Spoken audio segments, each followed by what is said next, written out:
last week, if you were in worship with us, you heard from the beginning of the book of Joshua, just a chapter earlier than what was read today. And in last week's reading, if you missed it, God reviewed the plan of how the Israelites would enter into the promised land. God renews God's covenant with the people, the covenant that began with Moses as their leader, and now the covenant that says that Joshua will lead them and that God will be with them wherever they go. They get that in the beginning of the book of Joshua, and yet at the end of chapter 1, which was not read this morning, Joshua begins to doubt the plan. Joshua begins to question if they can really enter into Jericho. And so he sends these two men, these two spies, into the land. And this morning's reading was long, right? Some of you, yes, some of you are like, oh man, she's going to talk about that reading and I don't remember it, and it was just read. It was long, but this narrative, this story is important.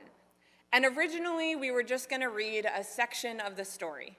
And then as I was beginning to preach, I realized I was going to have to tell you everything that happened before in order to give context to the end of the story, and really it was just better if you heard the whole thing. This week's reading, we get a lot of action all taking place in the city of Jericho. All as God is preparing the Israelites to enter into the promised land. The Lord has told them to go into Jericho, but again, they have their doubts. So these two spies enter the city to do some recon mission, to check it all out, to assess the danger that might be in front of them. But the story that comes next, the story that was read today, is not one of the danger that they will find, but instead is an unlikely character. These two spies never even make it into the city because they are stopped in the city walls when they enter into a woman's house. A woman who is a prostitute and someone who lives on the outskirts of the city. The men don't have to go into the city because they have encountered Rahab and their lives are changed. But before we get too far into Rahab and this story, it's important to remember who is doing the writing. The book of Joshua is not written by Rahab herself. Never do we get a first-hand account of how she is feeling or what she is experiencing in these moments with these men in her home and the king coming to question her. But the story is being told for her. It's being told by the people who have come to invade the place that she calls home. Throughout Scripture, like any other piece of literature, we get the story from one point of view, which means that we need to ask questions of the text. We need to dig deeper into what is going on. And while Rahab may not be the writer of this story, the writers of Joshua thought that it was important to include this moment in history. As the tradition was passed on at that point orally, this story was told time and time again, and it became an important story as they enter into the promised land. Before we learn her name, we learn that Rahab is a prostitute, a woman who is both figuratively and literally living on the margins of Jericho. Rahab lives within the outer wall of the city, between the people on the outside and those on the inside with power. Her home and Jericho this city has become this place where people come in and out. There's lots of contact with one another, but Rahab is considered to be an other. She doesn't quite fit well with either of this group, folks inside or outside. She holds this space in the middle, and yet this woman can hold her own. Throughout this whole story, there's no mention of a husband or someone else who owns her or this property, It says that this place is her home, her dwelling, and she is doing well enough for herself that she has flax on the roof, a crop that would have taken some money to procure. Throughout this story, we hear Rahab's voice, and the text is driven by her action, even though it is written from someone else's point of view. And part of the reality of this story is that Rahab was in a lot of danger. She has heard about the Israelites conquering the other lands, and word is spreading that they are making their way to Jericho. We know that the king is on high alert because he sends orders to Rahab when there's even suspicion that Israelites may be in her home. Just by letting these two men enter her house, she is taking a risk and putting herself in danger. And that danger continues as she lies to the king's officials, says that no, these men aren't there. She creates a plan to help the men, that if they promise not to destroy her, she will help them get out of the city safely. Rahab's deal with these two men is smart. It's advantageous for her and her family, but it is one of risk. This plan is one of survival, and maybe survival first, but then we learn that there is more to this plan than might meet the eye. You see, as Rahab strikes this deal with the spies, she proclaims her faith in their God and our God. Rahab does not share a personal account of how God has been working in her life, but she says that she knows the story of the Israelites. She knows what God has done for them. She proclaims a faith and a trust in a God that she has not seen for her own eyes, but she believes this God to be the one true God. And throughout Rahab's speech, we learn that she is pretty knowledgeable of the Torah and of Hebrew, likely again from the oral tradition. Throughout the Old Testament, the Hebrew word that is used for God's covenant with the people, the covenant that was restored at the beginning, that was recommitted at the beginning of Joshua, the covenant that God would deliver them into the promised land, the covenant that God would be their people, the word for that is hesed in Hebrew. And hesed is deeper than any kind of agreement that we may make today. This hesed is a covenant agreement. It's a piece of loyalty rooted in the unbreakable love of God. So when Rahab says, "I have dealt kindly with you," swear to me by the Lord that you in turn will deal kindly with me and my family, she is saying that I have extended hesed love to you. Will you extend this hesed love back to me? Will you extend hesed to me, a stranger who has risked my life for you? Will you keep this promise to me even when you start to invade and you could destroy?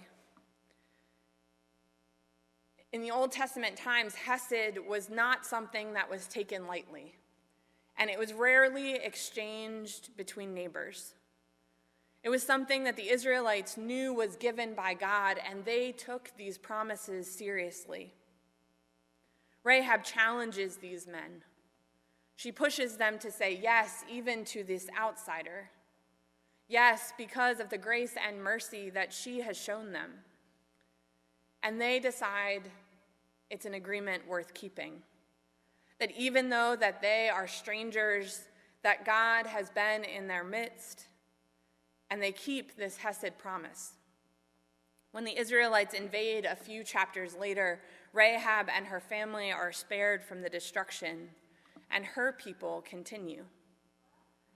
Rahab's decision, while it was full of hesed and full of faith, it again was a risky decision, and one that would have isolated her from her community.